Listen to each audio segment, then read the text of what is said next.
Hey, what's up guys? Welcome to the video. Today we are going to be recapping my very first powerlifting meet and basically my whole experience, everything I went through in the last couple weeks, and then the meet itself and the results and how I did, and we're going to go over all of it.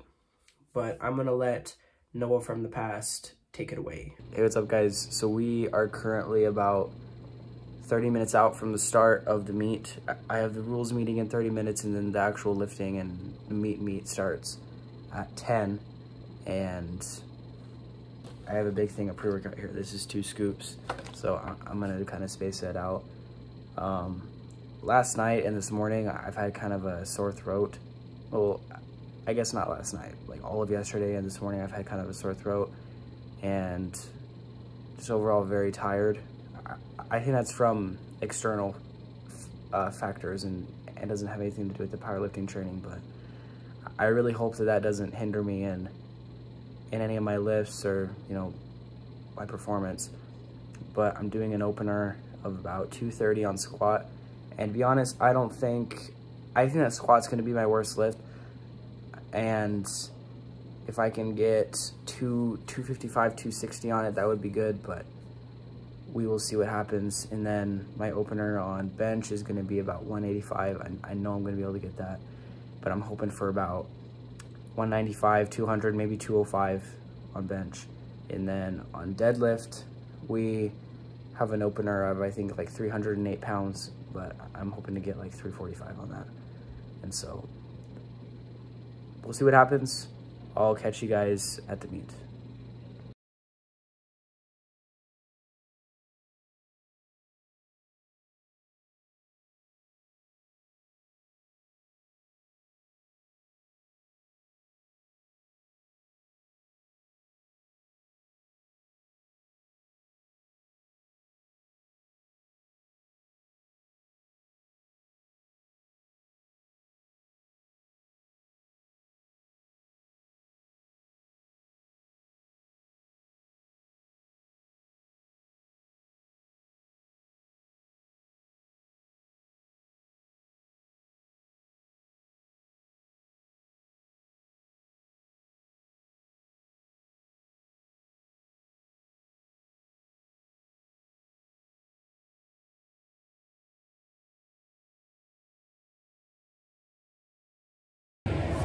Hey, what's up guys? So I just finished squat a little bit ago, and I'm gonna put up the videos of course of my 3 attempts, but I got around 255 as my top set, and honestly I thought that I would bomb out and do a lot worse, but that last attempt actually went up better than the second attempt, so that was really good. And we're gonna start to warm up for bench very shortly, and in the meantime I'm feeling kind of nauseous, but I think when I start lifting and everything, it'll kind of get better. It's also really cold in here, and I had to bring a hoodie, so it's looking a little bit grim right now, but I think when I start lifting, it'll definitely make things feel better. And so I will catch you guys on the bench platform.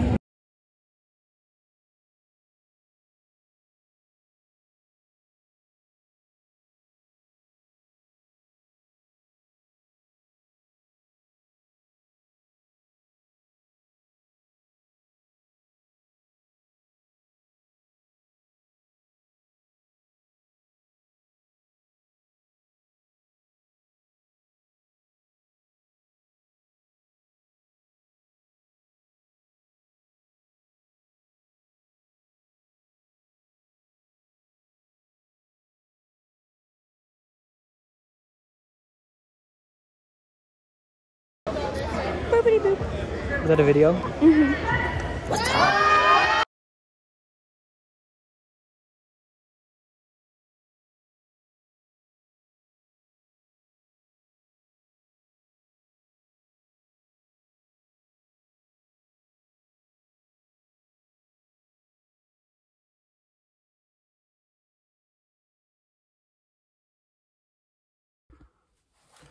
I didn't record an update video after bench, and so I'm doing it right now. But after bench, I was really exhausted, really tired. My head hurt, my neck hurt. I was just kind of relaxing, sitting down. I was consuming even more caffeine despite already having like 700 milligrams in my system, because I had 2 scoops of pre-workout in that big bottle. I finished all of that. I filled it up with water. I was drinking that, trying to stay hydrated. And then I got a big monster, like the 1.5 times size, like the bigger can. I got a big monster. I was sipping on that. And I was carving up with some Rice Krispies and candy and other stuff and just trying to get fueled up for deadlift. But the flights after me on bench, so I was in the first flight. And the second and third flight, so flight B and C on bench, they took so damn long. There was equipped lifters, there was some bench shirts and stuff. I mean, they were benching like 500 pounds. It was crazy. But that took really long because of all the flights. And they said they recommended to start warming up for deadlift after the flight C started. And so I was really anxious, really excited, decided to go. And so, of course, I started warming up right as it started, and it still took a million years. So I was already warm and stuff. I had done a few sets of deadlift, you know, just throwing like 265 to 275 around for a few reps and resting for like 5 minutes, just kind of drinking some water, kind of walking around. And then I was just waiting. And so I didn't want to get cold. I wanted to stay warm, you know, and make sure I'm still warmed up. So I just kept on going back like every 10 minutes because it was just taking so long and it seemed like it'd be over. And it's like, oh, they're only on the 2nd attempt. I thought they were on the 3rd attempt. And so I definitely know for next time to just wait a little bit longer, and so you don't have to stay warm or try to warm up too early and then have it screw you over. And so, and then on top of that too, I didn't pack a hoodie. And this was like, quite a drive that we had to do to get here. And so it's not like I could just go and get a hoodie quick. It's like I forgot to pack a hoodie. I didn't pack long pants. And so the entire time that we were waiting in between the lifts, I was freezing cold. It was so cold in there. Their AC was blasting. So I was sitting there shivering and trying to sipping on my water, going to warm up on deadlift a bit more. Because I also had taken the shirt off from underneath my singlet because I didn't need to have it on. And then I just threw it over the singlet so I could stay warm for a little bit. But then we got into deadlift, and spoiler alert for my weight class and weight division in this federation and whatnot, I actually got a state record on my 2nd attempt of deadlift.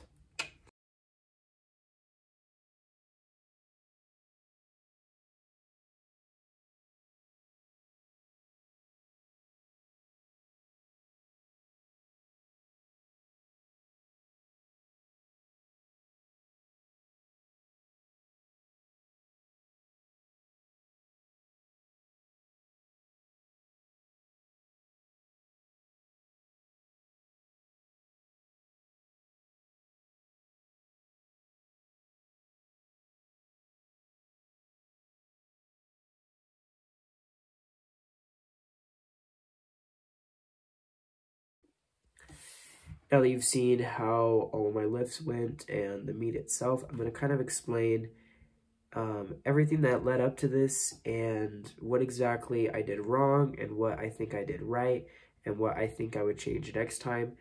And I would take this with a grain of salt, of course. This is my first meet. I'm definitely not a professional, to say the least, but this is my take on it. And so I signed up for this meet about February of this year, and the first major mistake that I made, like I did this right as I signed up, I assumed, or I thought that it would be good to cut weight. And now that I've actually done the meet and been through the whole training process and stuff, I know that it was not a good idea to cut weight, because I weighed 175 when I signed up for the meet, and I weighed about 175, 176, maybe 177 when I signed up for the meet. And I thought, well, if I can cut down to 165 or 75 kilograms, which is the weight class that I competed in, if I cut down to that weight, then I'm going to be stronger. Because if I maintain the strength that I gain and I obtain at 175, and then in the final weeks, if I cut down to 165, I know, great idea, right? Then I'll be way stronger because I'll have that same strength but be in a lower weight class.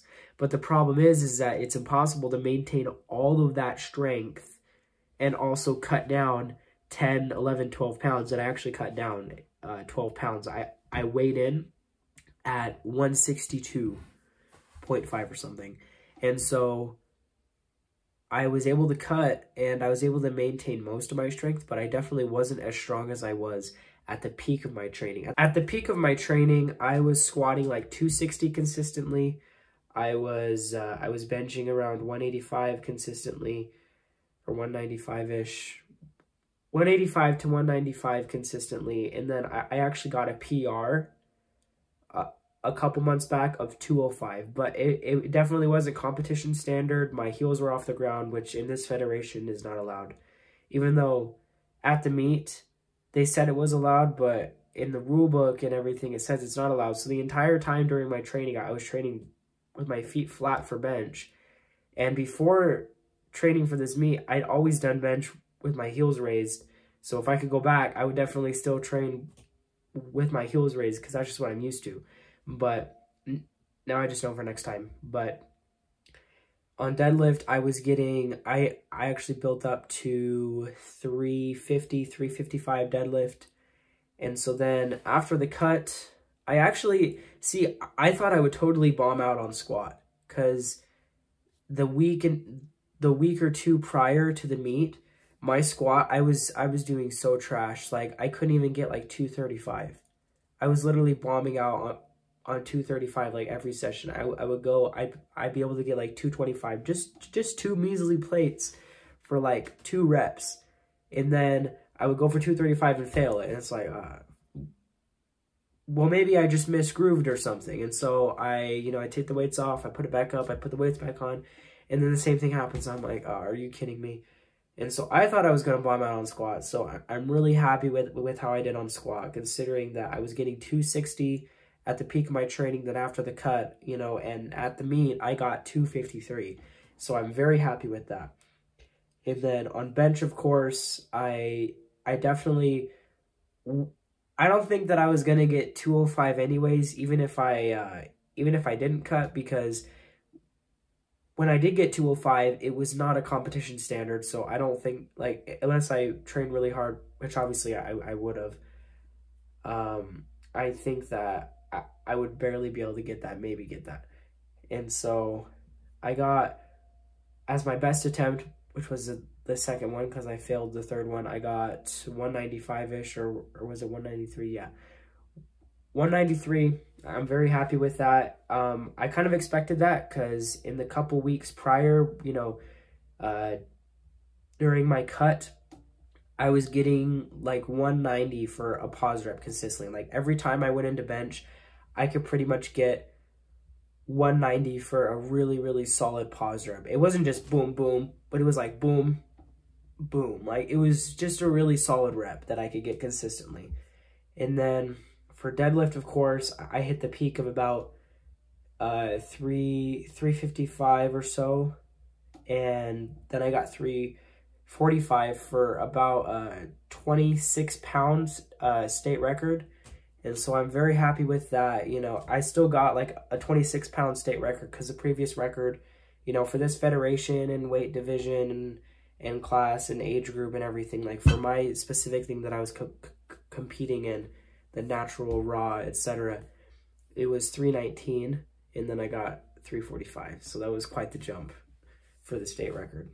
You're welcome. And so the biggest thing that I know for next time not to do is to cut. I'm not going to cut. And so for my next meet, if I compete in this same federation, I'm going to go for the 82.5 kilogram weight class instead of the 75 kilogram weight class, because if I weigh more, I'm just going to be able to do better. Because if I'm in that caloric surplus and everything while I'm training, I'm able to have the energy to actually put more weight on the bar and just lift more, train harder.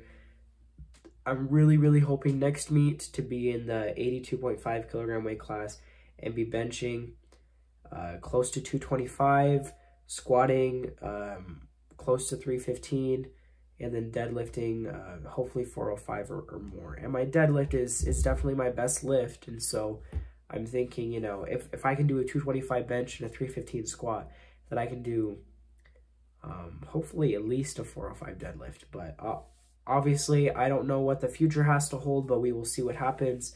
Thank you guys so much for sticking around till the end of the video. If you would like to stay more up to date on my my day-to-day training and whatnot, if you go and follow my Instagram at GetHerDoneFitness, I'm posting on there nearly every day, and so go and follow that. I'll catch you guys in the next one. Always remember to get her done. Yeah.